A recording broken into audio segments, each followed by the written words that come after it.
But for the sake of conversation and to keep things simple, I think it's worth highlighting that yes, City of Miami is very interested. The mayor here has been looking at and considering how the city should put their own treasury into Bitcoin, right?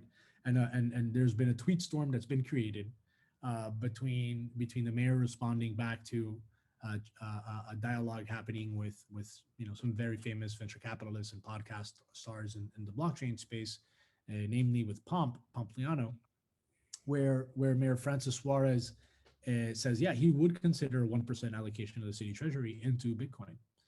And so, that creates a huge rage around the crypto and the blockchain community to say, wow, like this is going to be very blockchain friendly community, crypto friendly community. We should check it out.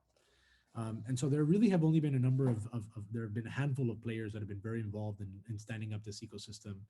The GBA, with myself, Randy, and our team here being part of that leadership effort.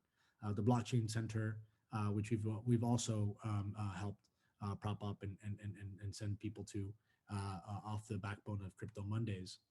And we really made a big distinction between making sure that the GBA was informational and talked about blockchain applications that were not crypto related.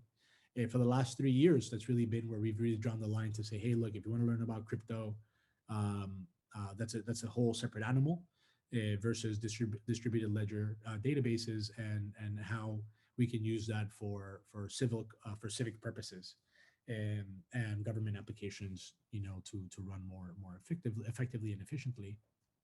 So we would refer everybody to our partners over at Crypto Mondays and our friends there, and sort of basically mutually collaborate that way, as well as with others across Tampa and Fort Lauderdale, et cetera, and Orlando, that have been very, very active here in the community. But Miami is really now, over the last couple of years, yes, we've been leading the way in terms of our own internal conversations, but now local government has taken this conversation and really just even highlighted further the possibility that exists for us to really build the example for the rest of the nation, in terms of the U.S., as far as the U.S. is concerned, where there's not really much of smart city involvement to do this. So that's kind of the big picture view. On the crypto mining as a way of, I think that there it does present a potential revenue source. In fact, tonight I'm going to be presenting at City Hall in the town of Miami Lakes on request of the mayor there, and so they are looking to pass an ordinance and a new law that would allow the town to accept crypto payments, right, or accept payments for taxes in the form of digital money. Not it's worth noting that not all crypto is Bitcoin. Not all Bitcoin is necessarily correlated with cryptocurrencies overall.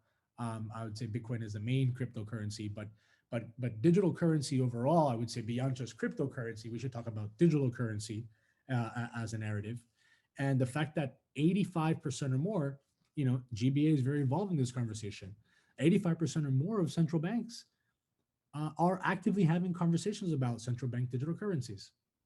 85% are talking about their own central bank digital currencies. And so accepting digital payments or crypto payments in this case as a government, I think is really key to be able to accomplish this digitization aspect of it, because you also have businesses that are accumulating digital money that need a place to put that money into or spend that money with. Paying your taxes is one way to do so. Now, why do I bring this up? Well, because there's two different approaches that I want to highlight. One of them is the Mayor of Miami Lakes. Three? You have Mayor Francis Suarez in the city of Miami that's saying, hey, let's just put our treasury in crypto. You have Mayor Sid in Miami Lakes that's saying, hey, look, let's just accept crypto payments, but not actually keep the crypto or the digital currency on our balance sheet, on the treasury, right? Let's just allow the acceptance of the payments, process it, convert it to US dollars, and be paid in US dollars, right? No risk to our residents, right? But still open to the future. And then you have the other example, which is Seminole County here in Florida, right? Which says, hey guys, we're going to create a digital ID to go along with the digital taxes. We can accept crypto for you to pay your taxes, but we'll accept the crypto and we'll hold the crypto to pay your taxes. And when we hold this crypto, the idea is that the value of this digital currency basket is going to go up. And when that basket goes up, they can effectively reduce or eliminate taxes to the local residents. Yeah, that's right. That's right. You heard me. They were thinking of not just processing the payment, but keeping it in the treasury so that the increase in yield would reduce or eliminate taxes for local businesses and residents altogether. I'm not here to say what's right or what's wrong, simply to highlight the conversation and the narrative that's happening today here in South Florida. And we're not the first. Seminole County, like I mentioned, has already done it.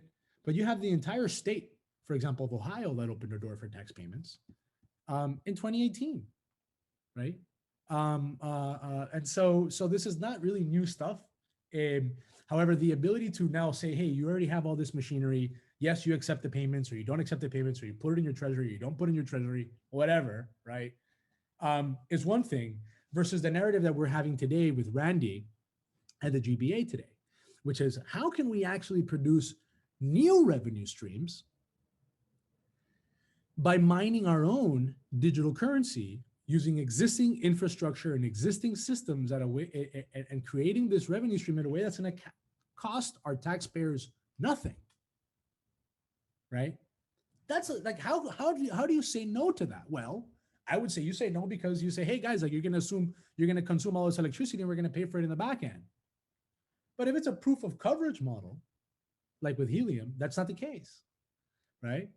So it becomes very interesting, a very interesting times to be in, and particularly very interesting position I find myself in with all of you and with your support, to really see what's happening around the world and to be able to bring the best practices of the GBA to local government, as an example of the future of money, governance, and the law. So I'll take a pause there, just to tell you again, right? We're covering a couple of different things: the payment and processing to accept crypto as payments, holding it in treasury, and what the implications of holding it in treasury are, and of course, new revenue items that are possible by also considering something like mining your own digital currency or tokens.